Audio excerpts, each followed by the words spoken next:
안녕하세요, 꼬마입니다. 오늘은 오랜만에 정리에 대한 영상 준비했습니다. 큰맘 먹고 집 정리했는데 깔끔한 집 유지가 어려우신가요? 이렇게 해보세요. 그리고 요행을 바랬다가 망한 이야기도 들려드릴게요. 끝까지 시청해주세요.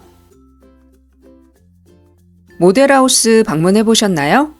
모델하우스가 깔끔한 이유는 사람이 살지 않기 때문일 거예요. 현실의 집은 사람이 거주하고 있으니 설거지거리도 쌓이고 물건도 쌓이고 끊임없이 쓰레기도 나오죠. 청소해도 티가 안 난다고 청소나 정리를 포기할 순 없겠죠? 깨끗한 환경이 주는 힐링이 생각보다 크거든요. 그래서 전 이렇게 정리하고 있어요.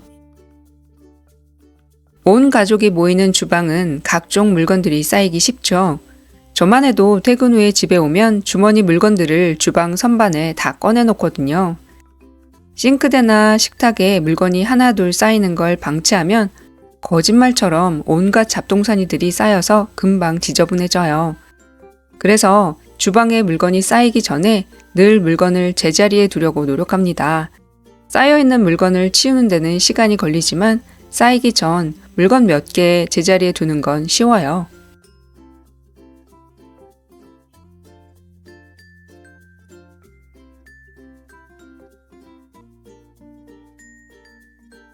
물건은 되도록 정리함에 수납합니다. 찾기도 쉽고 깔끔해 보이면서 청소하기도 편하죠. 정리함은 구매하지 말고 재활용하면 좋아요. 저는 우유통을 정말 많이 활용해요. 저렴한 수납함 많지만 싸다고 생각 없이 하나 둘 구입하게 되면 필요 없게 되었을 때 버리는데 고민하게 되고 쌓아두자니 짐이 되더라고요. 재활용품 활용하면 그런 고민할 필요 없어 좋아요.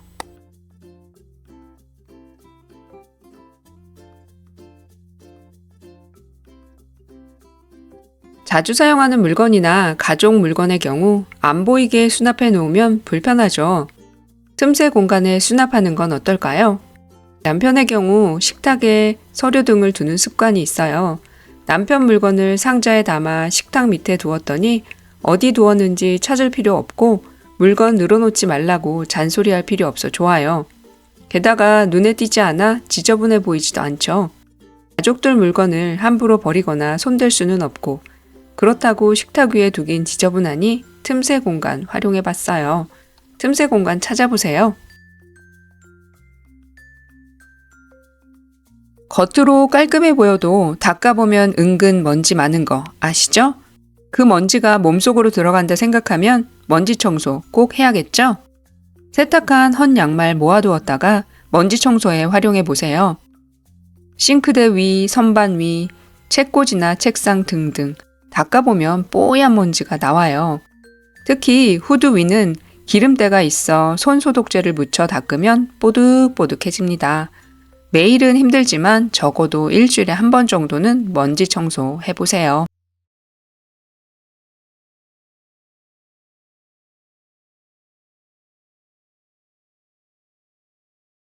매일 정리정돈 하시나요? 깔끔한 환경이 좋긴 하지만 그렇다고 매일매일 정리정돈 하는 건 힘든 일이죠. 평일에는 바닥 청소만 하고 주말이나 시간 있을 때 한 번씩 정리해요. 물건이 많으면 정리정돈이 힘드니 주기적으로 물건 비우기도 하고 있어요. 이미 많은 물건을 버리고 정리해서 어질러진 물건 다시 정리하는데 시간이 많이 걸리지는 않아요. 정리 시간 절약을 위해 물건 비우기 꾸준히 하고 쓸데없는 소비로 살림 늘리는 거 참아야 해요. 요행 바라시는 분들 많으시죠? 요행 바라다 망한 이야기 들려드릴게요. 3, 4일 만에 합격할 수 있다는 소리를 듣고 자격증에 도전했어요. 딱 일주일 동안 인강만 열심히 듣고 갔는데 시험장에서 문제가 눈에 들어오지 않더라고요. 아는 문제보다 모르는 문제가 더 많았거든요. 무슨 자신감으로 며칠 인강 듣고 합격을 바랬는지 모르겠어요. 역시 요행을 바라면 안 되는구나 싶었어요. 너무나 당연한 이치인데 저는 접수비 2만원 날리고서야 깨닫게 되었네요. 요행 바라지 말고 열심히 살아야겠어요. 정리와 요행 바라면 안 된다는 이야기 공감하셨나요? 공감하셨다면 구독과 좋아요 부탁드립니다. 컨텐츠 제작하는데 큰 힘이 됩니다. 감사합니다.